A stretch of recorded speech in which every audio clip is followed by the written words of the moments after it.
Adelante, Julio. Ok, Arranquemos. muchas gracias, profesor Pedro Eladio. Gente, muy buenas noches. Gracias por la puntualidad a los que estuvieron ya a tempranas horas aguardando el desarrollo de la clase. El día de hoy vamos a estar desarrollando los contenidos teóricos que hacen a la unidad decimoprimera de nuestro programa de estudios correspondiente a la Cátedra de Derecho Procesal Civil, titulado Resoluciones Judiciales.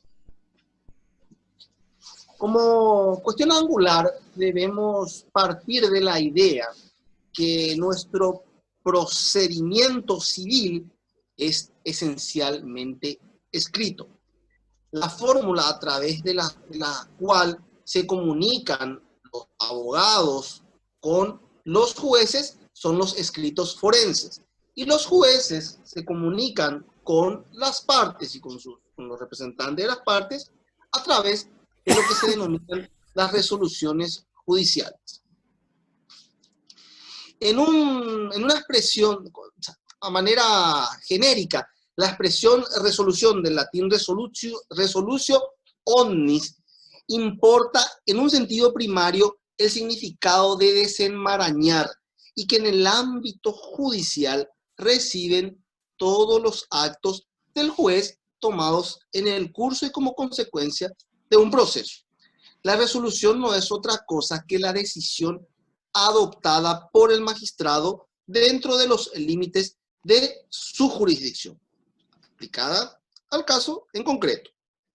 En ese orden de ideas, a nivel legislativo, debemos situarnos en el artículo 156 del Código Procesal Civil, que básicamente establece la forma en que deben ser realizadas todas las resoluciones judiciales.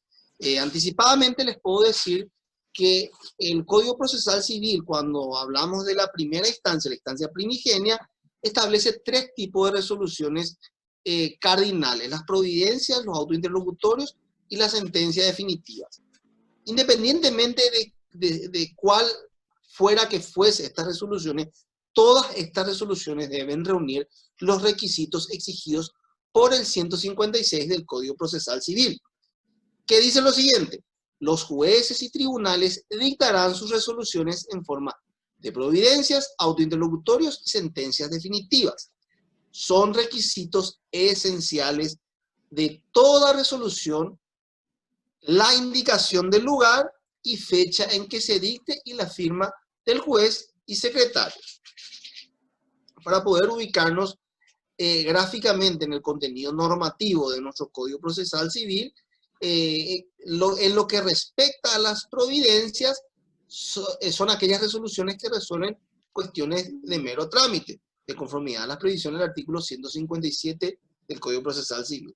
Cuando hablamos de autointerlocutorios, los autointerlocutorios resuelven esencialmente cuestiones accesorias que surgen en el desarrollo del proceso. Ejemplo, un incidente de nulidad, un incidente de tercería, incluso las medidas cautelares deben ser resueltas por autointerlocutorios, porque las medidas cautelares, vamos a ver más adelante, son accesorias al proceso. Todo ello, lo que le vengo diciendo, cuando en lo que respecta a autointerlocutorios, debemos situarnos en las previsiones del artículo 158 del Código Procesal Civil. Y finalmente, la resolución de mayor relevancia en el proceso, que es la sentencia definitiva, cuyos requisitos están exigidos por el artículo 159 del CPC y que tiene por objeto declarar todo el derecho litigado, es decir, pone fin al litigio.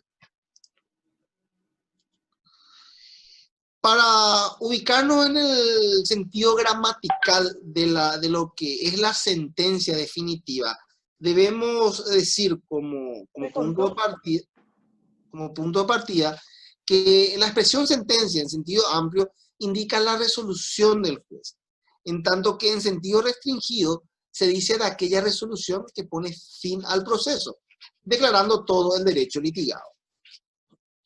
Las sentencias por lo general deciden el fondo de la controversia, aunque también es cierto que en ciertas ocasiones revisten el carácter de sentencia los autointerlocutorios que ponen fin al juicio. Frecuentemente esto se da con relación a los modos anormales de terminación del proceso, que también creo que la siguiente unidad está prevista en el contenido programático.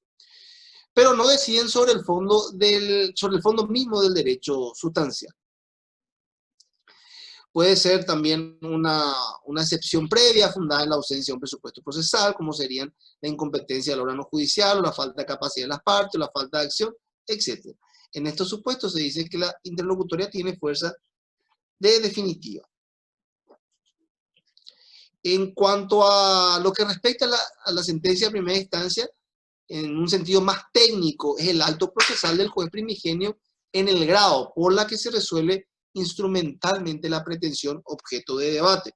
Recuerden siempre que el Código Civil le da calidad de instrumento público a la sentencia definitiva, y la mayoría de los actos celebrados por los funcionarios públicos son instrumentos públicos. Y esta sentencia definitiva, si vamos a la cuestión técnica, lo que hace es esencialmente resolver instrumentalmente la pretensión objeto de debate, es decir, se documenta, queda en un papel, en un soporte gráfico que otorga una suerte de presunción iure et de jure. Cuando echamos mano a lo que hace la doctrina, es necesario referirnos a las ideas es conveniente, no necesario, sino más inconveniente, referirnos a algunas de las ideas, especialmente a las diseñadas por el maestro Eduardo Couture, que en su trabajo titulado Fundamento del Derecho Procesal Civil, dice que el vocablo de sentencia sirve para denotar a un mismo tiempo un acto jurídico procesal y el documento en que él se consigna. Como acto, la sentencia es aquel que emana de los agentes de la jurisdicción y mediante el cual deciden la causa o punto sometidos a su conocimiento. Como documento, la sentencia es la pieza escrita emanada del tribunal que contiene el texto de la decisión emitida. Continuando con nuestro desarrollo normativo, si tienen a mano el Código Procesal Civil, les invito a seguirme con la lectura del artículo 159, que establece los requisitos formales de toda sentencia definitiva. Y dice lo siguiente: la sentencia definitiva de primera instancia, destinada a poner fin al litigio, deberá contener además ¿de qué? De aquellos requisitos que son esenciales de toda resolución judicial. La sentencia definitiva debe contener la designación de todas las partes, la relación sucinta de las cuestiones de hecho y de derecho que constituyen el objeto del juicio, la consideración por separado de las cuestiones a que se refiere el inciso anterior. El juez deberá decidir todas las pretensiones deducidas y solo sobre ellas. Principio de congruencia. No está obligado a analizar las argumentaciones que no sean conducentes para decidir el litigio. Los fundamentos de hecho y de derecho. La decisión expresa, positiva y precisa, de conformidad con las pretensiones deducidas en el juicio, calificadas según correspondiere por la ley iura novit cura, declarando el derecho de los litigantes y en consecuencia condenando o absolviendo de la demanda o reconvención en su caso en todo o en parte. Asimismo, el plazo que se otorgue para su cumplimiento, si ella fuera susceptible de ejecución. Sencillamente, cuando hablamos de sentencia de condena, por ejemplo. Y el pronunciamiento sobre costas. Vamos a trabajar brevemente sobre estas ideas que les di al leer la norma sobre lo que es la congruencia y sobre lo que es el iura novit cura. Cuando hablamos de la congruencia, se refiere a un deber procesal del juez en virtud del cual está obligado a declarar íntegramente el derecho de todas las partes litigantes, concediendo o denegando necesaria y únicamente lo que ha sido objeto de petición, sin conceder o denegar lo que no se pidió o más de lo que se pidió, salvo disposiciones especiales de la ley. Cuando hablamos del adagio iura novit cura, se refiere a que es el juez quien aplica el derecho que cree justo, sin estar atado por los errores de planteo o alegación jurídica de los litigantes, aunque las partes no invoquen preceptos en sustento de su reclamo o lo hagan de manera equivocada. Al juez le incumbe calificar jurídicamente el conflicto de intereses llevado a juicio y determinar la norma que rige en la emergencia. Entonces, señores, la sentencia debe declarar el derecho de los litigantes, es decir, determinar el derecho para su aplicación. El juez, al sentenciar, debe situarse en el día de la promoción de la demanda, como si la misma es pronunciada en dicho momento. Ese es el motivo, la razón del carácter retroactivo de la sentencia, que siempre es declarativa de derecho. Todas las sentencias contienen una declaración del derecho como antecedente lógico de la decisión. Pero cuando se trata de determinar las distintas clases de sentencias, atendiendo al derecho material o sustancial que ellas ponen en vigor, se dividen en sentencias declarativas, de condenas y constitutivas. En particular, a modo de ejemplo, las sentencias clásicas por antonomasia declarativas son las que se dictan en el marco de un juicio sucesorio, las que se dictan en el marco de un juicio de usucapión, etc. Cuando hablamos de condena, lo primero que le viene a la mente a uno es una demanda de daño y perjuicio. Cuando hablamos de sentencias constitutivas, generalmente son aquellas que se dan dentro de los juicios de familia, de salida el juicio de divorcio, por ejemplo, se revoca, no es que se revoca, se deja sin efecto la calidad del estado civil de casado para pasar a divorciado.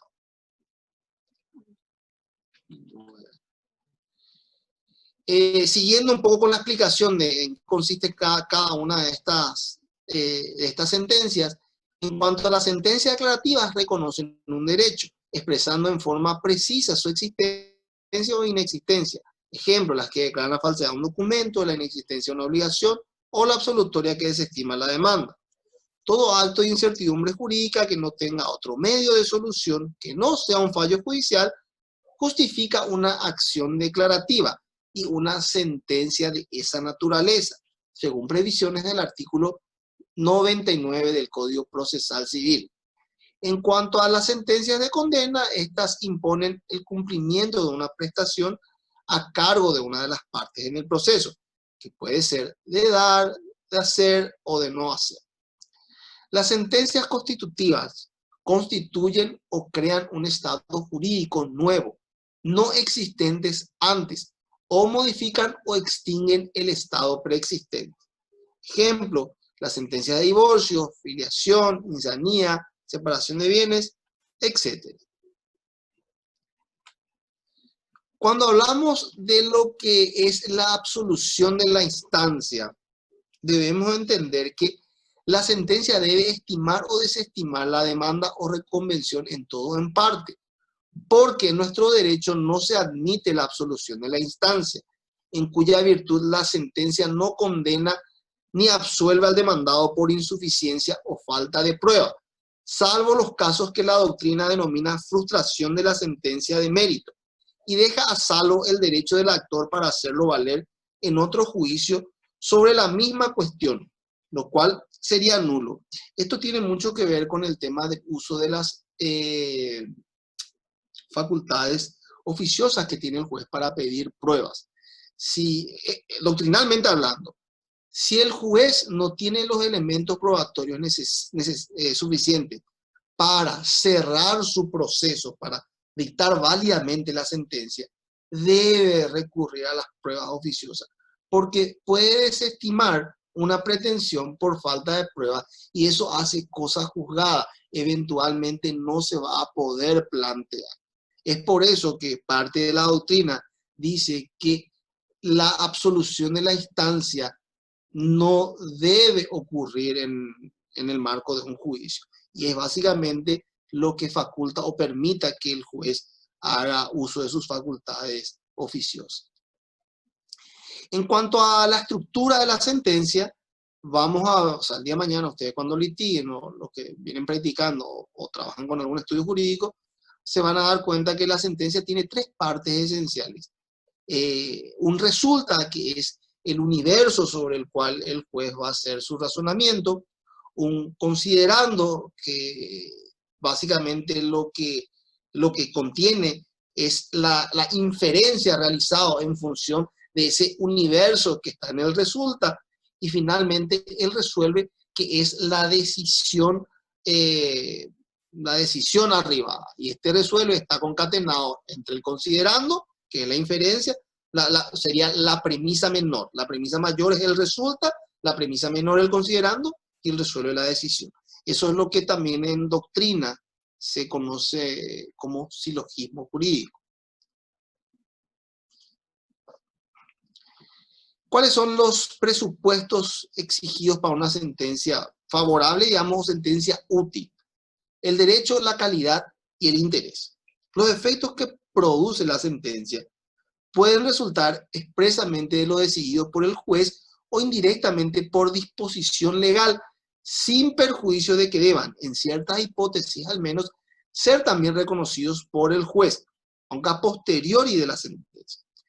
El primero y principal efecto directo y expreso de la sentencia es que deba ser cumplida por el obligado, de manera coactiva, si es que este se resiste a hacerlo, a pedido del interesado, si fuere susceptible de ejecución, o que quede esclarecida la incertidumbre del derecho o constituida la nueva situación jurídica prevista o completada la personalidad del incapaz, etc. Un segundo efecto no menos importante, también directo, aunque no expreso de la sentencia, es su autoridad de cosa juzgada, que recientemente habíamos visto. Volviendo otra vez a la cuestión normativa, vamos a ver los plazos en que deben ser dictadas las resoluciones judiciales. Recuerden siempre que por imperio de las previsiones del artículo 142 del Código Procesal Civil, los plazos son perentorios e improrrogables. Pero los efectos de las resoluciones judiciales debemos situarnos en el artículo 162 de nuestra ley de ritos, que a título de plazos para dictar las resoluciones dice lo siguiente: las resoluciones serán dictadas en los siguientes plazos. Las providencias dentro de los 3 días de presentadas las peticiones por las partes, o inmediatamente si debieran ser dictadas en una audiencia o revistieren carácter urgente. Las interlocutorias, salvo disposición en contrario, dentro de los 10 o 15 días de quedar el expediente en estado de resolución, según se trate del juez o tribunal. Y las sentencias definitivas, salvo disposición en contrario, dentro de los 40 o 60 días, según se trate de juez o tribunal. El plazo se computará desde que el llamamiento de autos para sentencia quede firme. Asimismo, una vez concluido el proceso con la sentencia definitiva, debemos atender de que este acto procesal, con este acto procesal en particular, termina la competencia del juez. Es decir, ya declaró el derecho litigado, inclinó la balanza, ya emitió su opinión y por ende se decidió el conflicto. Pero tengamos en cuenta que, como vimos precedentemente, desde el dictamiento de la sentencia definitiva empiezan a surgir otros fenómenos que le son propios a su cumplimiento o eventualmente a alguna situación propia de la resolución judicial que vamos a ver más adelante cuando tenga alguna oscuridad, alguna ambigüedad y no se entienda muy bien la decisión a los efectos de su cumplimiento. Entonces, a ese efecto debemos situarnos en las previsiones del artículo 163 del Código Procesal Civil, que dice: pronunciada la sentencia, concluirá la competencia del juez respecto del objeto del juicio y no podrá sustituirla o modificarla. Podrá, sin embargo, ejercer la facultad que le otorga el artículo 387, es decir, la aclaratoria. Ordenar a pedido de parte las medidas precautorias que fueren pertinentes, disponer las anotaciones establecidas por la ley y la entrega de testimonios, resolver acerca de la admisibilidad de los recursos y rectificar la forma de su concesión, de oficio o a petición de parte, regular honorarios profesionales y ejecutar oportunamente la sentencia. Ustedes saben que hay un fenómeno también que es muy propio a nuestro proceso, incluso hoy en día por la Constitución Nacional, se tiene muy en cuenta la publicidad de los juicios. Este fenómeno hoy en día incluso está más acentuado con el tema del acceso a la información y bueno, el boom de los medios tecnológicos. En nuestro Código Procesal Civil, ya en 1988, cuando se legisló, prevía la posibilidad de que las sentencias judiciales puedan ser publicadas por los diversos medios. A ese efecto debe estarse a las previsiones del artículo 164 del Código Procesal Civil, que dice lo siguiente: las sentencias de cualquier instancia pueden ser dadas a publicidad, salvo que, por la naturaleza del juicio, razones de decoro aconsejaren su reserva, en cuyo caso así se declarará. Si afectan la intimidad de las partes o de terceros, los nombres de estos serán eliminados de las copias para la publicación. En cuanto a las sentencias definitivas de segunda y de tercera instancia, el artículo 160 del Código Procesal Civil dice que las sentencias definitivas de segunda y tercera instancia deberán contener en lo pertinente las enunciaciones y requisitos establecidos en el artículo anterior, es decir, en el 159, y se ajustarán a lo dispuesto en los artículos 423 y 431, 435, que básicamente regulan ya el procedimiento en el Tribunal de Alzada. Ahora vamos a hablar brevemente de lo que hace al tema de las costas. Siguiendo la tesis del profesor Carneluti, al tiempo de abordar el fundamento de la teoría de las cargas financieras, las costas son como una pena que constituye la indemnización acordada al vencedor para la reintegración de los perjuicios sufridos por él durante el juicio o incidente que se trate. El concepto ha sido reiterado posteriormente, ya que la condena en costas tiene por objeto resarcir los gastos del juicio que el vencedor realizó por haberse visto obligado a promover la acción para el reconocimiento de su derecho. En cuanto a la forma que establece nuestra legislación sobre quiénes deben cargar con las costas, o cómo se carga con esta indemnización, por así decirlo, está regulado en el 192 del CPC a título de principio general, que el que carga con las costas es la parte que pierde el juicio. En cuanto a la doctrina nacional, el profesor Casco Pagano dice que las costas se imponen de oficio por el juez o tribunal, aunque no haya mediado solicitud de parte. El pronunciamiento de las costas debe integrar la sentencia, así lo disponen los artículos 158, 159 y 160 del CPC. La ley de arancel de honorarios de abogados y procuradores dispone que en todos los procesos el juez de oficio regulará los honorarios al dictar resolución definitiva. Procederá de igual forma en las cuestiones incidentales. Según expresa también el profesor Chiovenda, el vencedor no debe cargar con los gastos que han ocasionado el reconocimiento de su derecho, porque de ser así, este quedaría disminuido. Dice, la necesidad de servirse del proceso para obtener razón no debe volverse contra quien tiene la razón. Las costas, en principio, no son una sanción impuesta de la mala fe, temeridad o culpa del litigante que perdió el juicio, sino que tienen por objeto el resarcimiento de los gastos. Constituyen una institución procesal con individualidad propia y no son por eso un accesorio de lo resuelto en la sentencia. responden a un interés distinto al del fondo del juicio.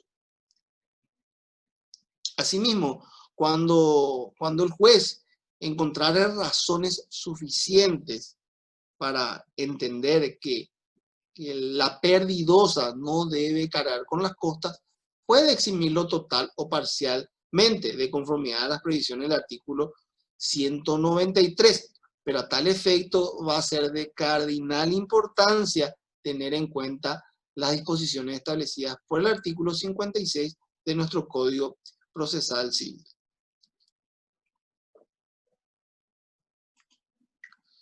Cuando el vencimiento sea parcial y mutuo, según previsiones del artículo 195 del Código Procesal Civil, las costas se compensarán o se distribuirán por el juez en proporción al éxito obtenido por cada uno de ellos. Cuando una de las partes, al momento de litigar, incurriere en lo que se denomina plus petitio, es decir, pidió extremadamente más de lo que debía y sin ningún tipo de consideración, es decir, ejerció abusivamente ya su derecho. En este caso, según previsión del artículo 196, este será condenado en costa inexcusablemente, aunque hubiera ganado el pleito. Si ambas partes incurrieren en plus petición, regirá lo dispuesto en el artículo anterior, es decir, vencimiento parcial y mutuo. No se entenderá que hay plus petición cuando el valor de la condena dependiere legalmente del arbitrio judicial o de rendición de cuentas, o cuando las pretensiones no fueren reducidas en la sentencia en forma considerable. Bien, siguiendo con otros de los fenómenos que se pueden dar también por modos anormales de terminación del proceso, tenemos las costas en el desistimiento. Cuando ello ocurriere, las costas del proceso correrán a cargo del actor. Cuando lo fuere de la instancia, el que desistiere correrá con las ocasionadas en la misma. Cuando existiera allanamiento, no se impondrán costas al vencido. Cuando hubiere reconocido oportunamente como fundadas las pretensiones del adversario, allanándose a satisfacerlas, a menos que hubiere incurrido en mora o que por su culpa hubiere dado lugar la reclamación. Y cuando se allanare dentro del 5º día de tener conocimiento de los títulos e instrumentos tardíamente presentados. Para que proceda la exención de costas, el allanamiento debe ser incondicionado, oportuno, total y efectivo. En caso de transacción, si el juicio terminare por esta fórmula, las costas serán impuestas en el orden causado, salvo lo que conviniere en las partes. Si hubiese caducidad de instancia, las costas serán a cargo del actor si se hubiere producido en primera instancia.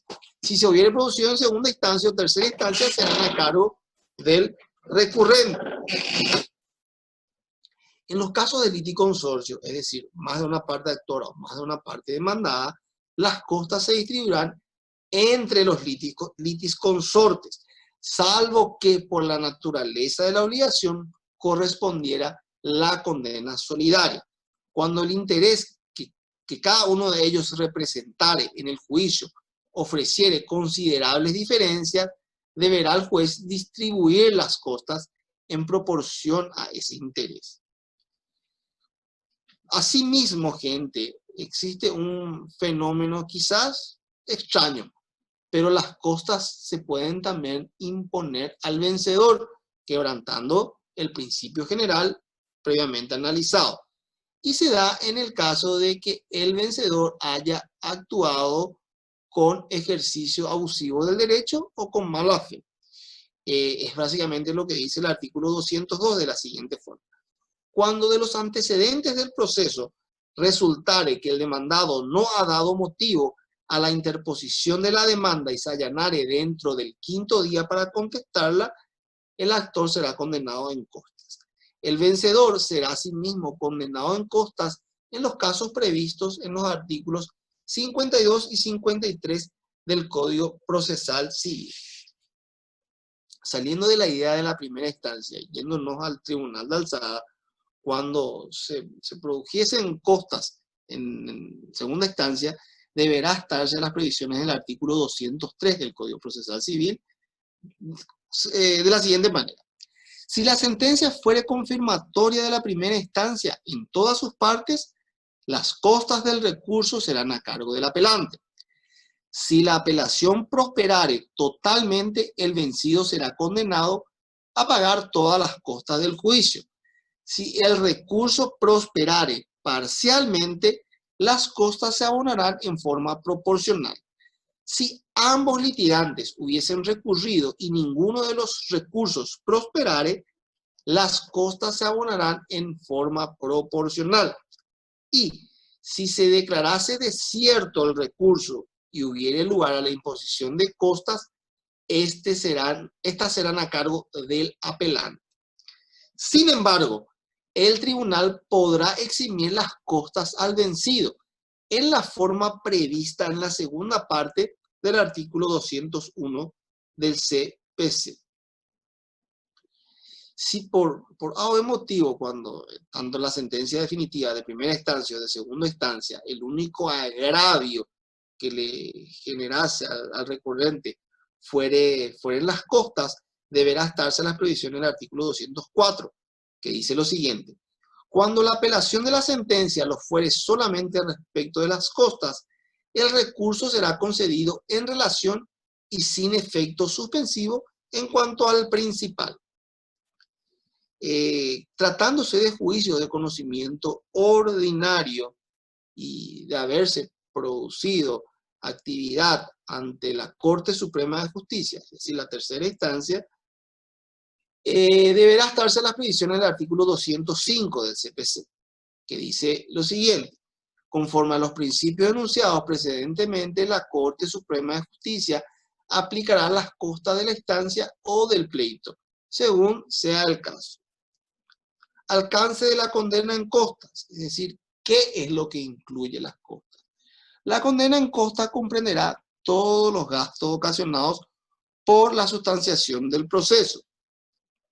A tal efecto, voy a remitirme un poco a las ideas del profesor Casco Pagano, que dice lo siguiente: las costas judiciales comprenden los gastos que necesariamente ha debido efectuar el litigante para hacer triunfar su derecho: poder, tasas judiciales, papel sellado, fotocopia, publicación de edictos, diligenciamiento de exhortos, gasto del embargo, publicación de avisos, comisión del rematador, viático de secretaría, honorarios de abogados, procuradores, peritos, depositarios, interventores, oficiales de justicia, traductores, intérpretes, etc. En general, todos los que guarden relación con el juicio y de los que no se pudo prescindir sin poner en peligro el éxito del pleito. Gente, hasta aquí mis argumentos y lo que tengo que compartir con ustedes. Una vez más, muchas gracias por su atención y dejo el micrófono abierto para continuar con la clase.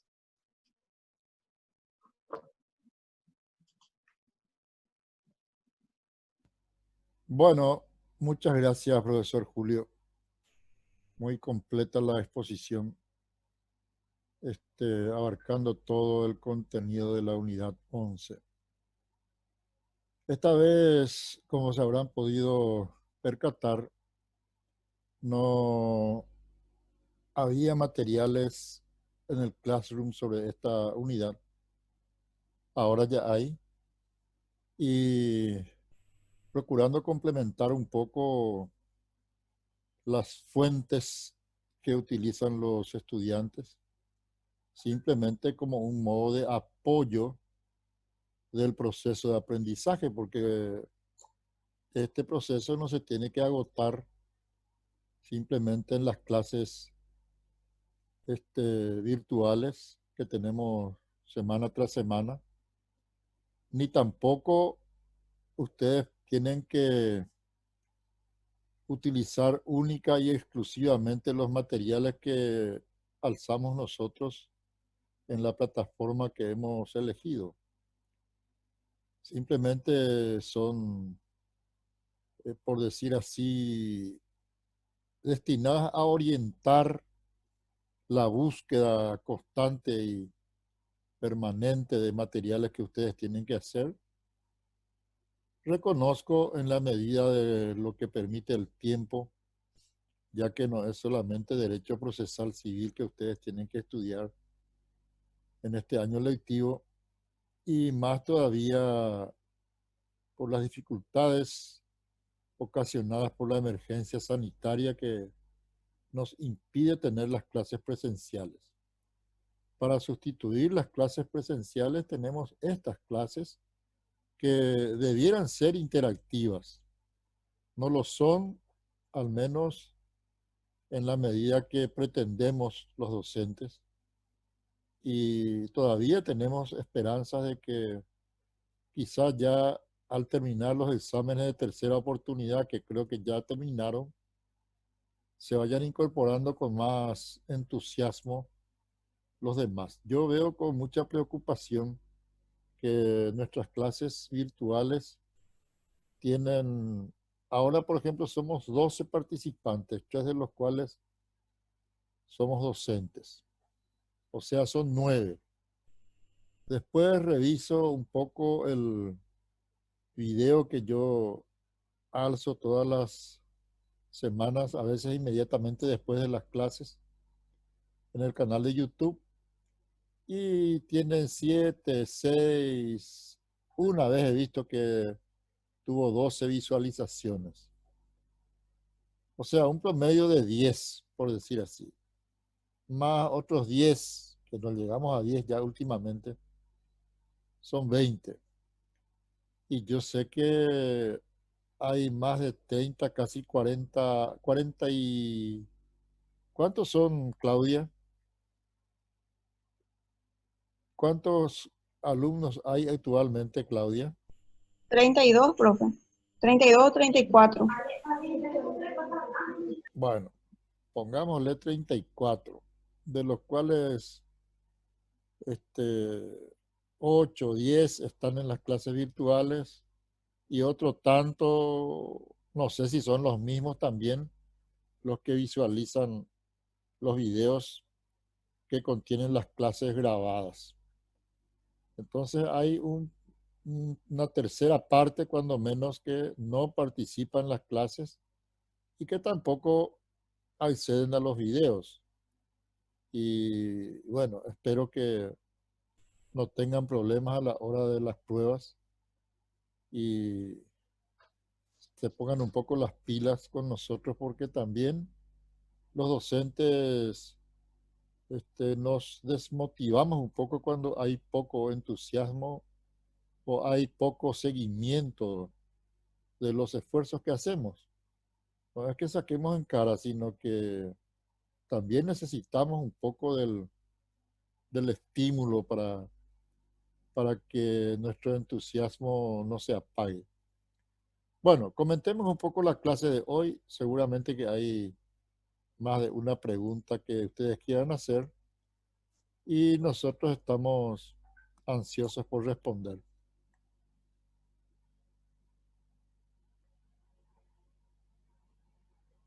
Socorro. El Profe, silencio me alarma. A ver, en el artículo 163, cuando el profesor Julio estaba explicando, hay una parte en el inciso B o numeral B que dice ordenar a pedido de parte las medidas precautorias que fueren pertinentes. No sé qué significa medidas precautorias. bueno, las medidas precautorias o medidas cautelares tienden a asegurar el resultado práctico del pleito, en este caso el resultado práctico de la sentencia, para que la sentencia no sea una mera decisión que se convierta en un acto procesal ilusorio. La ley quiere que las sentencias judiciales tengan un resultado práctico, que surtan un efecto práctico. Si no, serían decisiones meramente líricas. Y ese no es el objetivo del procedimiento civil. Las resoluciones tienen que surtir algún efecto. Y para eso es necesario asegurar el objeto del juicio. Si, por ejemplo, vayamos un poco a los casos más comunes, más típicos, una demanda por resarcimiento de daños y perjuicios, condenatoria. Le condena a una de las partes a resarcir a la otra en concepto de daños y perjuicios y que abone una suma determinada de dinero, por ejemplo. Entonces, a lo mejor ya está algún dinero por ahí embargado, supongamos, vamos a hacer volar un poco la imaginación. O vayamos a un caso más típico, un juicio de cobro de guaraníes a través de una acción ordinaria. Y existe ya embargada una suma de dinero en un banco. Y ese embargo tiene que utilizarse más adelante para el cumplimiento de lo que se resuelve en este fallo. Por consiguiente, una medida precautoria en este sentido sería ordenar la transferencia de esos fondos existentes en un banco privado de plaza, transferirlos a una cuenta judicial. Con eso, el dinero ya pasa a jurisdicción del juez que entiende en la causa. O bien podría tratarse de algún otro juicio de otra naturaleza y se requiere asegurar lo que se decidió en la sentencia. Entonces, el juez puede, aún después de dictada la sentencia, puede todavía dictar esas medidas precautorias o medidas cautelares. Porque bien lo explicó el profesor Julio, con la sentencia concluye la competencia del juez respecto a la causa. Termina su misión ya de decir el derecho. Su jurisdicción terminó con la sentencia. Pero, aún así, una vez dictada la sentencia, el juez puede todavía realizar algunos otros actos. Entre ellos, dictar las medidas cautelares. Si, por ejemplo, se dicta una sentencia condenatoria, la parte beneficiada con la sentencia puede solicitar el embargo preventivo sobre bienes del condenado en el juicio. Aunque, inclusive, tengan en cuenta esto, aunque la sentencia haya sido recurrida. Vale decir, la sentencia todavía no se encuentra firme, pero ya hay un fallo de primera instancia y eso contribuye a llenar uno de los requisitos fundamentales de las medidas cautelares que vamos a ver seguramente más adelante en una unidad posterior, los presupuestos genéricos de las medidas cautelares, que son 3: la verosimilitud del derecho, peligro en la demora y la contracautela. Que no se alarmen, yo me estoy un poco adelantando, pero a los efectos de explicar las facultades del juez después de dictar la sentencia, es preciso referirnos un poco a las medidas cautelares mismas. Y esas medidas que, repito, tienden al aseguramiento del objeto del juicio o asegurar el resultado práctico de la sentencia. Esas son las medidas precautorias. No sé si está evacuada Sí, la profe. consulta. Ahora ya entendí. Gracias. Bueno. ¿Hay más preguntas? Profe, ¿qué Señor, tal, profe? Bien, tú eres Eh, Adam. sí, Bueno, puede haber exoneración de costas por... A la pinta de mi perro. Exoneración de costas por motivos económicos. no. Para que una parte logre la exención de costas por motivos económicos, tendría que haber obtenido previamente el beneficio para litigar sin gastos. Pero eso se hace al inicio del juicio. Es decir, antes de iniciar el juicio ya tiene que contar con ese beneficio de litigar sin gastos que permite a la parte que carece de recursos litigar y exonerarse de las eventuales costas que se le podrían imponer. Porque el beneficio para litigar sin gastos le permite utilizar los servicios de un defensor público, un representante que el Estado le facilita, ya que por su carencia de recursos está incapacitado para contratar los servicios de un profesional privado. Pero si ya se inició el juicio, digamos, normalmente, esta parte que finalmente fue condenada en costa fue representada por un abogado eh, en ejercicio privado de la profesión, no puede invocar después su falta de recursos eh, para ser exonerado de las costas. Profe, y en todo caso, ¿se puede invocar la falta de recursos si se hace un juicio por derechos propios?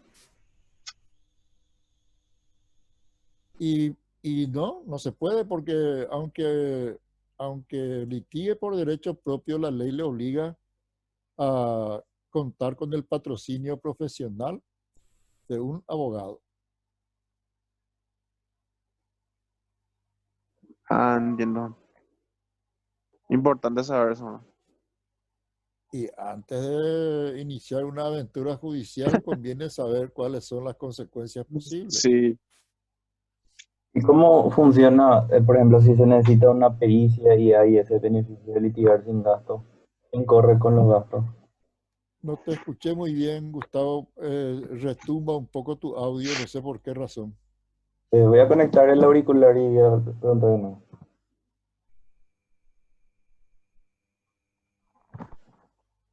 Preguntó si dentro de un juicio hay una pericia y quién corre con los gastos si hay exoneración de costas, por ejemplo. Eh, bueno, y este, el perito va a tener que cobrar seguramente sí o sí. Y porque la gratuidad del trabajo no se presume. Y yo tengo entendido que en esos casos va a tener que reclamar sus honorarios al Estado. Si se necesita de la pericia y una de las partes litiga ya con la previa exoneración de costas, en el caso del beneficio de litigar sin gastos, que en realidad es una figura que antiguamente se podía también utilizar mediante una declaración de pobreza o carta de pobreza.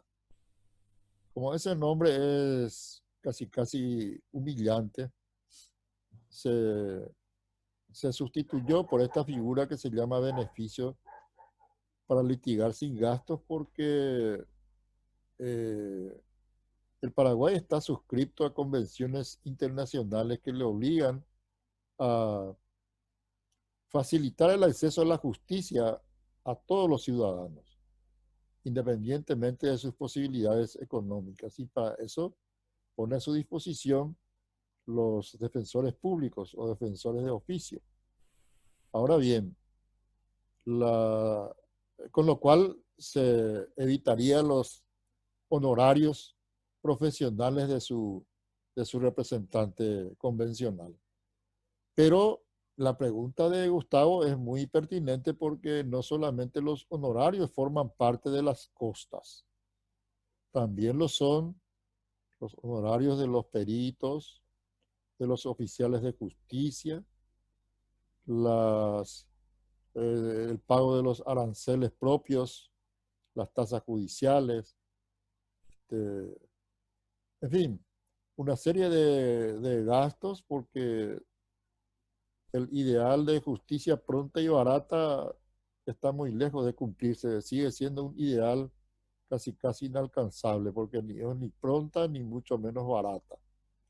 Se generan numerosísimos gastos en la tramitación de un juicio. Y el que litiga bajo el régimen de beneficio de litigar sin gastos no va a abonar ni los honorarios, es decir, no va a poder luego ser condenado en costas por esa razón. Esa es la diferencia.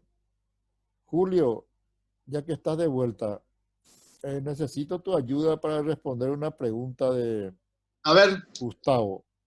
Él pregunta si una de las partes litiga bajo el régimen del beneficio para litigar sin gastos sí, y pierde el juicio. sí, Yo le estoy explicando que no va a poder ser condenado en costas, pero claro, que si haya existido, por ejemplo, la actuación de peritos, ¿a quién le va a reclamar sus honorarios el perito que haya actuado en el juicio?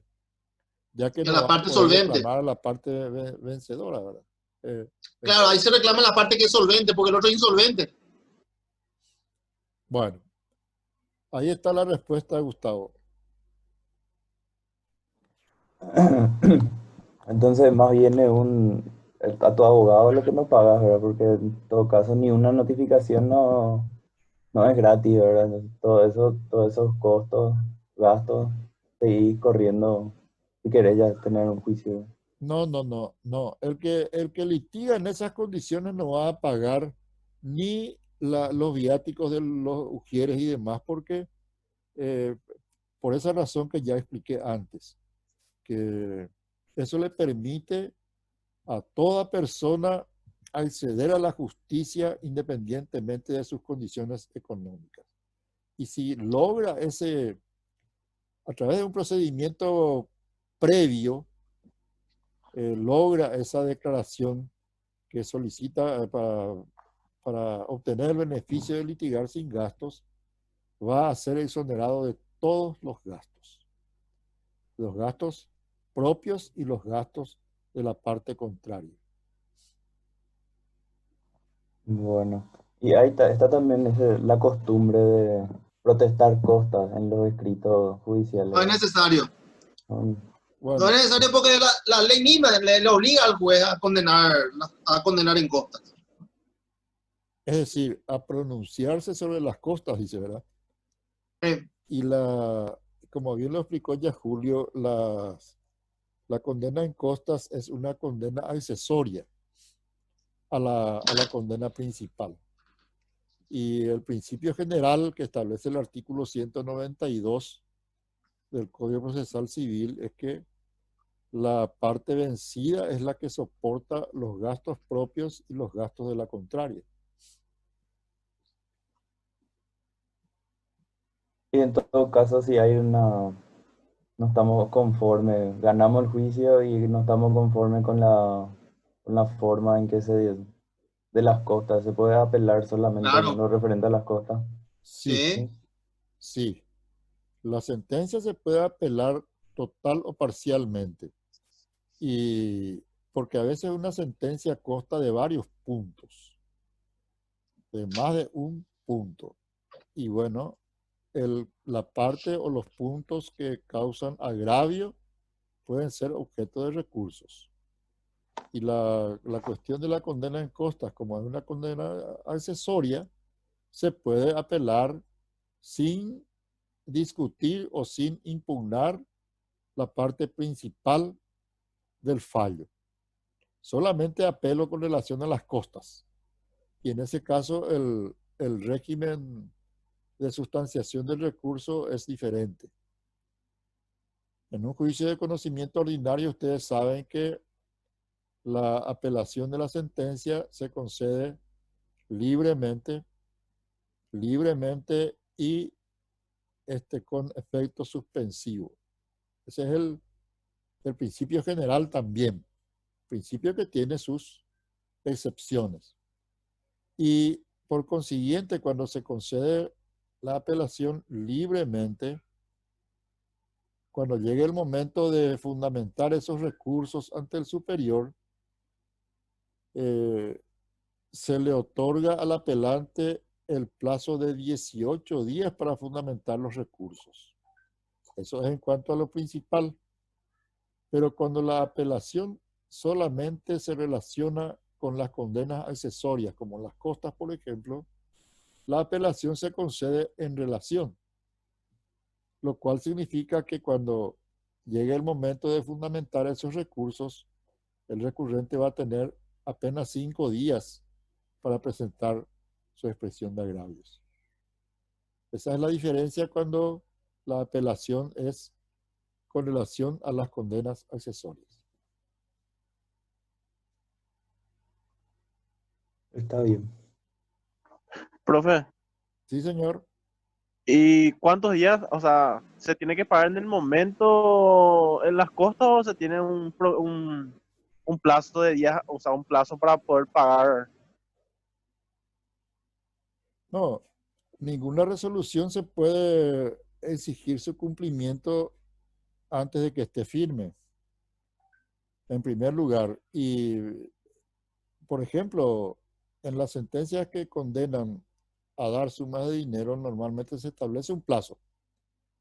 Y un plazo que usualmente es de 5 días. 5 días que se computan naturalmente desde que quede firme la sentencia. Con respecto a los honorarios profesionales de los abogados que forman parte de las costas, la ley que establece los aranceles de honorarios de abogados y procuradores, la ley 1376/88, que ustedes deberían eso ir fijándose muy bien en la mente, porque es la ley que van a utilizar como herramienta para procurar el cobro de sus honorarios. En esa ley se establece que los honorarios regulados judicialmente se deben abonar en un plazo máximo de 10 días. Transcurridos los 10 días sin que se produzca el pago, comienza a generar intereses equivalentes a los intereses que cobra el Banco Nacional de Fomento en sus operaciones comerciales. Así dice el artículo, creo que es 18 de la ley arancelaria.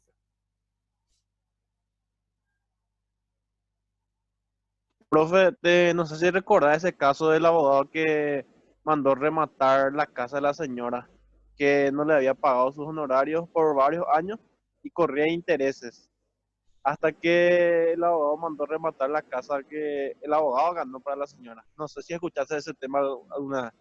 Sí, escuché, escuché y en las redes sociales este, hubo Sí, una se le generalizada escrachó al condena abogado. contra el profesional que remató la casa. Y en realidad parece que, como ocurre en todas las noticias que circulan por las redes sociales, a veces no se dice todo, se dice parte nomás.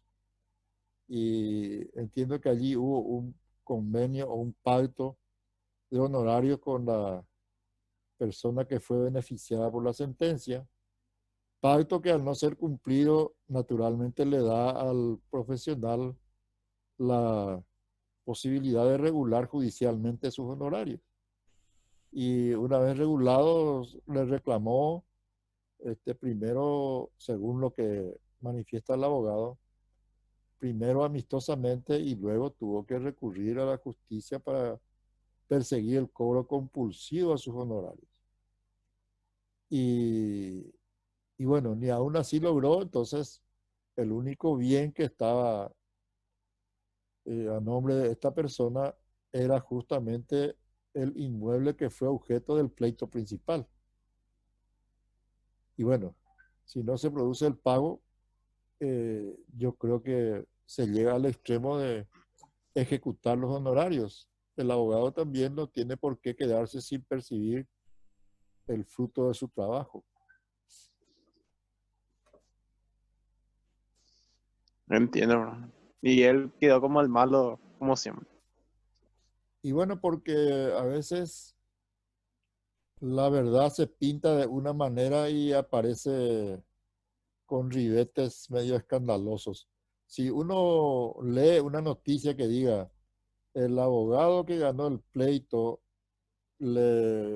para cobrar sus honorarios remató la misma casa que ganó para su cliente, pareciera casi casi una cuestión, este, ya no luego falta de ética, sino, en fin, una cuestión muy, muy cruel porque aparece como arrebatándole el bien al cliente después de haberle ganado el pleito, ¿verdad? De ganar para ella el pleito.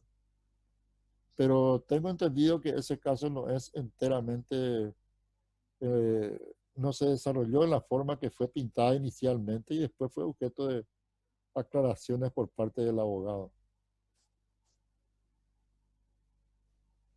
Así fue.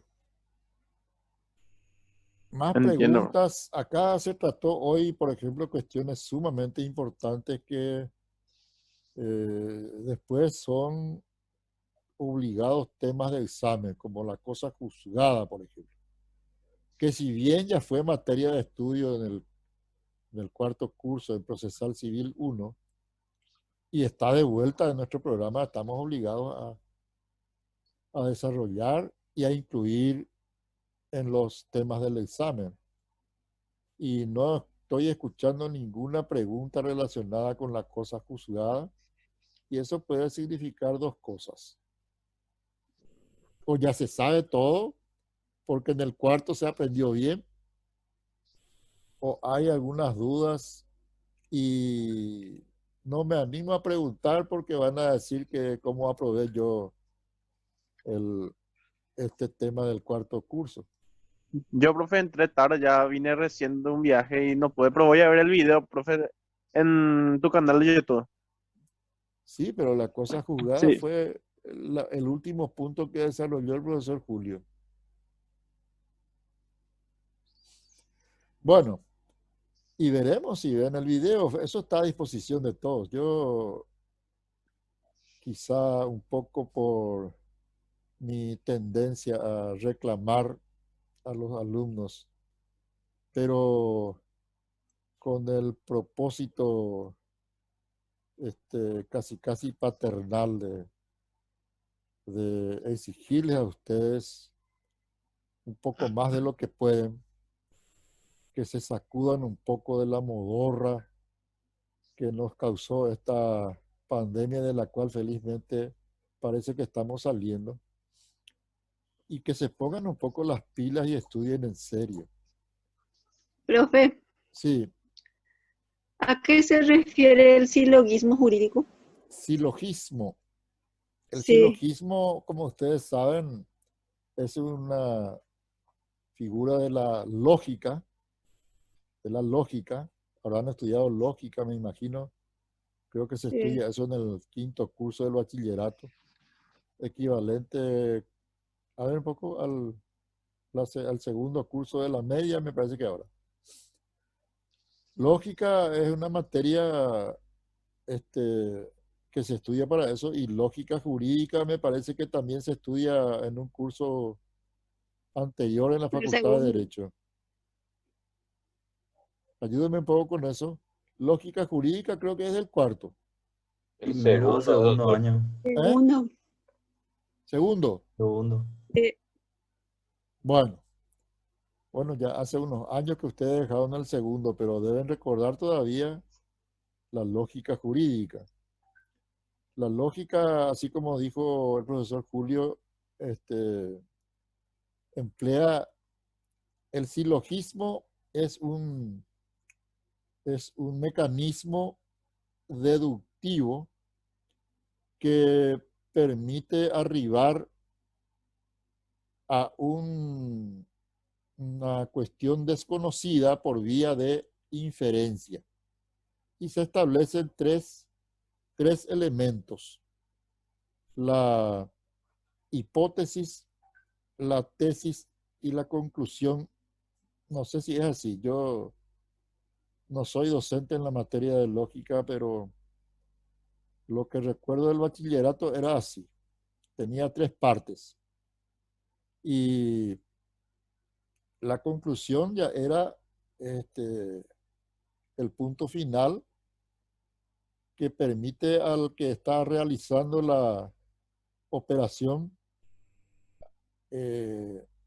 conocer una cuestión por vía de inferencia, arribar a una conclusión que se va concatenando en un orden preestablecido a través de la ciencia de la lógica, hasta llegar a una conclusión válida. Y hay tantos ejemplos. Por ejemplo, decir, todos los paraguayos de Ciudad del Este son muy trabajadores. Gustavo Ayala es habitante de Ciudad del Este. Luego, Gustavo Ayala es muy trabajador. Una cosa así, un ejemplo un poco burdo para rememorar un poco lo que es el silogismo. Y el silogismo jurídico también tiene ese mismo mecanismo que parte, para eso la sentencia se divide en 3 partes. O 2 creo que dijo el profesor Julio. No, 3, profe. 3 son, ¿verdad? Visto, 3. considerando y ¿Tercero qué era? resuelve. ¿El tercero qué era? El Uno fallo, era la resulta, considerando y Resuelve. claro, resuelve. Ya. el resultando, el considerando y el resuelve, que es la parte dispositiva donde está la decisión del juez. Decisión que se basa en las partes anteriores. Esas partes anteriores son el basamento de esa decisión. No puede el juez decir, decido en este sentido. También está obligado por la ley a decir por qué arribó a esa decisión. El artículo 256 de la Constitución Nacional le obliga a todo magistrado a fundamentar o a fundar sus decisiones en la Constitución y en las leyes. Y eso tiene coincidencia con el artículo 15, inciso B del Código Procesal Civil, que entre los deberes de los jueces incluye el de fundar sus resoluciones en la Constitución y en las leyes y respetando el principio de congruencia y por fin dice bajo pena de nulidad. Vale decir que si no se respetan estas formalidades que establece la ley basada en la ley fundamental, la sentencia adolece de un vicio nulificante. Eso va a significar que la sentencia no va a ser válida por no haber respetado esa formalidad.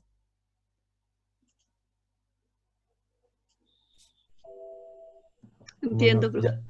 ya que estamos sobre la cosa juzgada, la sentencia de primera instancia forma cosa juzgada material, ¿verdad? O Bueno, formal. depende de la naturaleza del juicio en el cual es dictada la sentencia, porque las sentencias dictadas en los juicios de conocimiento ordinario normalmente producen cosa juzgada material, una vez que quede firme, obviamente. Y en cambio las sentencias dictadas en el marco de los juicios especiales producen cosa juzgada formal. ¿Por qué razón? Porque si bien la sentencia en el marco de ese mismo proceso ya es inmutable, ya no se puede modificar, ya quedó firme, pero eso no significa que esa cosa juzgada, que es simplemente formal, no pueda ser quebrada en el marco de un juicio de conocimiento ordinario. Por ejemplo, la sentencia dictada en un interdicto de recobrar la posesión. El fallo condena, por ejemplo, a un demandado en un interdicto de recobrar la posesión a restituir el inmueble al autor. Pero eso no significa que el autor no pueda modificar el sentido de ese fallo a través de un juicio de conocimiento ordinario. Vamos a suponer que el que ganó el interdicto es un poseedor de un inmueble que posee un título a nombre del autor. Digamos que Gustavo Ayala es propietario de un inmueble ocupado o poseído porque según la definición de la posesión es el poder físico que tiene una persona sobre una cosa. Es un hecho. Y este inmueble está, a pesar de pertenecer a Gustavo Ayala, está poseído por Denis Martínez. Y bueno, Gustavo Ayala promueve un interdicto de recobrar la posesión contra Denis Martínez. Pero Denis Martínez logra ganar el juicio. Él dice, no puede ser procedente el interdicto porque yo estoy aquí hace ya 3 años y el interdicto solamente puede ser deducido en el plazo de 1 año. Y gana el interdicto por esa razón. Quedó firme la sentencia. Otro interdicto ya no se puede promover. Pero Gustavo Ayala puede promover un juicio ordinario de reivindicación. Intentar a través de la acción reivindicatoria recuperar el inmueble que está en poder de Denis Martínez.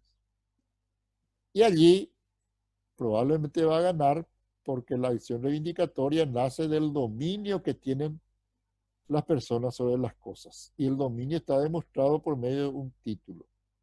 Y Denis Martínez no tiene ya vamos a decir así, el elemento que utilizó en el interdicto ya no va a poder utilizar en la acción reivindicatoria una demanda ordinaria. Porque, en primer lugar, si bien el interdicto tenía solo el plazo de 1 año para interponer, la acción reivindicatoria es imprescriptible y va a tener que salir sí o sí.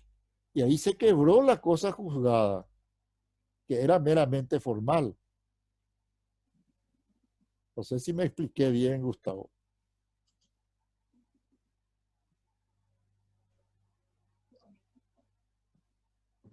Sí, Otro caso profe. también es la famosa facultad que tienen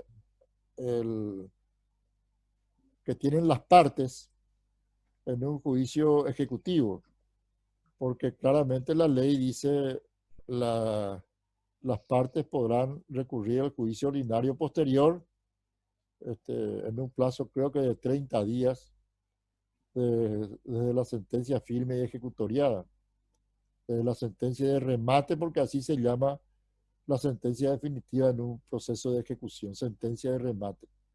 Y 30 días después, hasta 30 días después, las partes pueden recurrir a un juicio ordinario posterior. El perdidoso, condenado a satisfacer la ejecución, bien puede recurrir a un juicio ordinario para revertir la cuestión. Entonces, la cosa juzgada que tenía la sentencia en el juicio ejecutivo puede ser muy bien quebrada en un juicio ordinario posterior. Luego, la cosa juzgada era meramente formal y no material.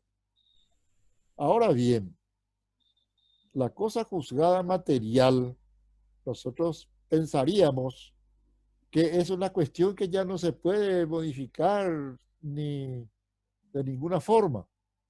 Sin embargo, existe una figura que aun cuando la sentencia ostente la calidad inmutable por tener la característica de cosa juzgada material, se puede también modificar por vía de una acción autónoma de nulidad. La acción autónoma de nulidad, que tiene que ser promovida por un tercero afectado por la sentencia, pero que no haya intervenido en el juicio. Bueno, nos adelantamos a muchas cosas, pero a veces es preciso adelantarse un poquito. Estas explicaciones se van a hacer más extensas cuando llegue el momento.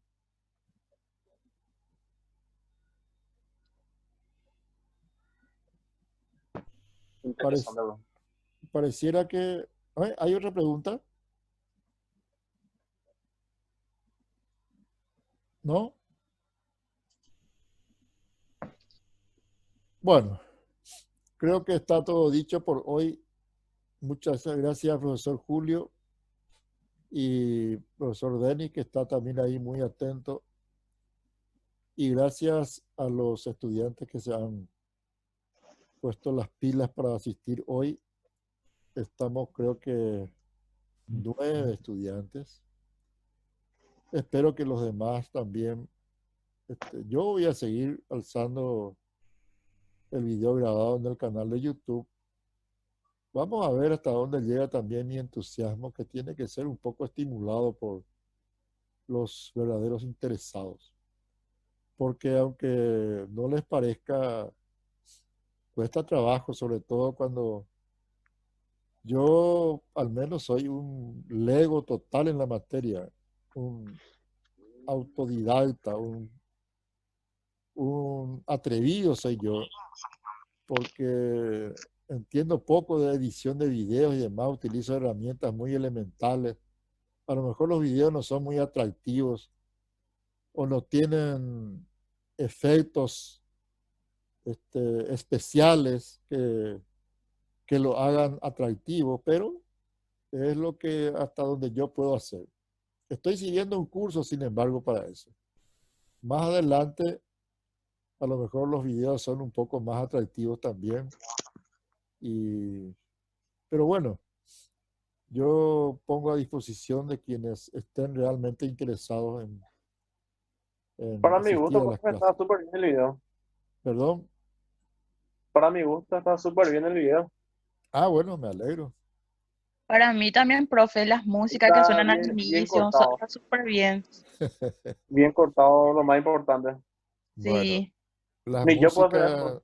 músicas, no Nunca sé se si ustedes, preguntaron de qué autoría es, ¿verdad, doctor? no, no se preguntaron ustedes de dónde salió la música. Bueno, ¿alguna otra pregunta? Enseñale un poco a tu colega también, ¿verdad? Grabar los videos después para tener todo. Bueno, eso va a quedar ahí a disposición. Profe, ¿la próxima clase de qué va a tratar? Siguiendo Y el programa.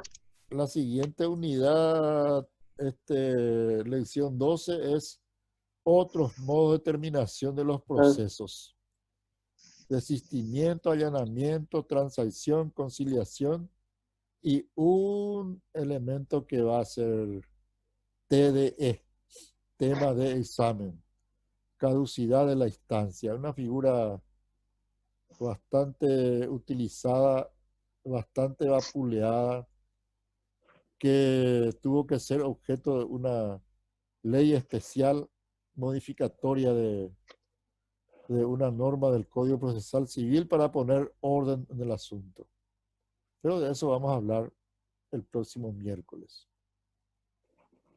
Sí, hay Bueno, un documento profe, para usar en Classroom para preparar preguntas. Haría uno. Yo, por ejemplo, rindo mañana mi último examen y después ya voy a estar ya al 100%. bueno, contamos entonces con Hasta el tu 25 tenemos examen, o sea que hay personas que vamos a rendir el 25. 25. Bueno, Sí, esperemos que profesor. a partir de julio entonces podamos abordar en serio esta cuestión. Y digo la palabra en serio, no porque lo hayamos lo hayamos estado haciendo en broma, sino digo con mayor intensidad y con el verdadero interés de los alumnos. Bueno, muchísimas gracias a todos. Nos vemos el próximo miércoles. Buen descanso. Gracias, profe. Hasta luego. Gracias, profe. Gracias, profe. Gracias, profe. Hasta luego. Chao, chao.